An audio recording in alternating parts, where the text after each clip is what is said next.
నాక్ నీస్. ఈ భూమి మీద 90% ఆఫ్ ద పీపుల్కి ఉండే ప్రాబ్లమే నాక్ నీస్. ఈ నాక్ నీస్ అంటే ఏంటి, ఎలా వస్తుంది, అండ్ దీని యొక్క డిసడ్వాంటేజ్ ఏంటంటే నేను చెప్తాను వినండి.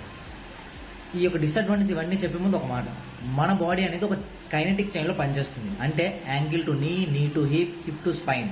ఇందులో ఒక్క దగ్గర మనకి డిస్ఫంక్షన్ వచ్చినా సరే మనకి ఇంబ్యాలెన్స్ అనేవి తయారవుతాయి. ఓకే, ఇప్పుడు అది ఎలా ఉంటుందో చెప్తాను చూడండి. ఈ నాక్ నీస్ అనేవి, మన నీస్ అనేవి ఇన్వర్డ్ లోపలికి వచ్చినట్టు ఉంటాయి.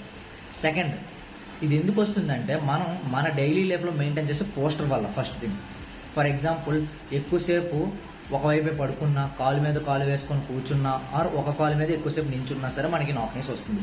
రెండు స్ట్రక్చరల్, పుట్టినప్పటి నుంచి మన బోన్స్ అలా అలైన్మెంట్ అయ్యి ఉంటే మనకు నాక్నెస్ అనేది వస్తుంది.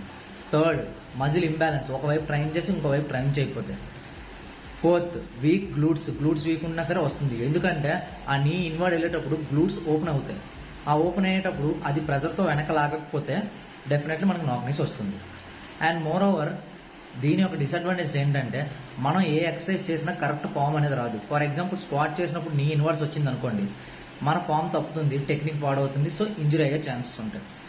ఇది పోతే పోయింది లైట్ అని వదిలేస్తే మనకి ఫ్యూచర్లో ankle injury and ACL tear ఇలాంటివి అయ్యే ఛాన్సెస్ చాలా ఎక్కువ ఉంటాయి. ఇప్పుడు మరి దీన్ని ఏం చేయాలి, ఎలా రివర్స్ చేయాలి అంటే జస్ట్ కామెంట్లో మెసేజ్ చేయండి, నేను మీకు కాంటాక్ట్ అవుతాను.